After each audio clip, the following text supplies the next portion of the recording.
મારું નામ છગનભાઈ અવરભાઈ પટેલ, ગામ ખોડિયાર, તાલુકો વઢવાણ, જિલ્લો સુરનગર. હમણાં 2 દિવસ પહેલાં જે ગુજરાત ગવર્મેન્ટે પરિપત્ર બહાર પાડ્યો, એ પરિપત્રની અંદર ઘણા ખજૂરિયાઓ અંદર લખે છે કે ખેડૂતોને મોટો ફાયદો થઈ ગયો, પણ આ પરિપત્રથી કોઈ પણ ખેડૂતોને સંતોષ છે અને તમામ ખેડૂતોને અસંતોષ છે. અને એના અસંતોષના ઘણા કારણો છે.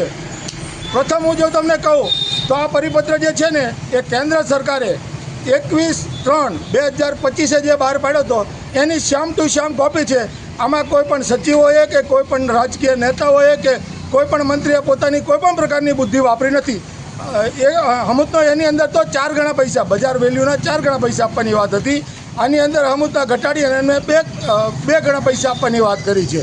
એક નંબર 2, તે લોકો એમ કહે છે કે ભાઈ તમારે કોરિડોર અથવા તો થાંભલો છે એના બાજુ 1 મીટરના અમે વધારે પૈસા આપશું. પણ એ જ જમીન કોઈ ખેડૂતને જો એને કરવી હોય તો એને 10 મીટર બંને બાજુ છોડવી પડે.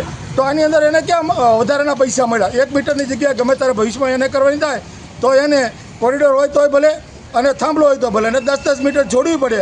કે 10 મીટર છોડેલામાં કોઈ બાગાયતી પાક પણ ઉપાડી શકે નહીં.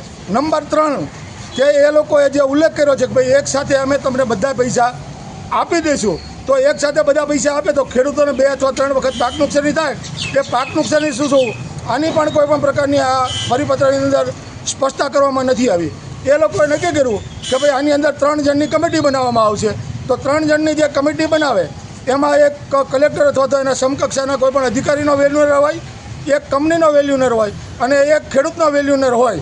આ 3 જણા નક્કી કરે અને નક્કી કરેલા વેલ્યુનરની અંદરથી જે 20% ડિફરન્સ હોય તો ત્રીજું કવર જે હોય છે ખોલવાનું આવે. તો કંપનીનો કોઈ પણ વેલ્યુનર એની કિંમત ઊંચી રિયાલિટી જે કિંમત છે એ લખવાના નથી.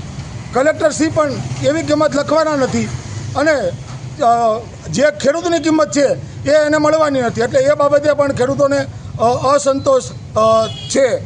આ સિવાય એવી તો ઘણી બાબતો છે. ભવિષ્યની અંદર આ તાર તૂટે, નીચેની સાઈડની અંદર કંઈ પણ જાનહાનિ અથવા તો પાક નુકસાની થાય તો આનો પણ આની અંદર કોઈ પણ પ્રકારનો ઉલ્લેખ કરવામાં આવતો નથી. એટલા માટે આ જે કંઈ માગણી, અને આમ ગણીએ તો જેતપુરની અંદર જે આંદોલન ચાલે છે અને એ આંદોલન લોકોએ નથી સમેટી, એની પાછળનો મુખ્ય કારણ એ છે કે એમને જે 6 માંગણી કરી હતી એ 6 માંગણી માયલો આ પરિપત્રની અંદર કોઈ પણ એક પણ માંગણી એમને સંતોષાય એવું નથી.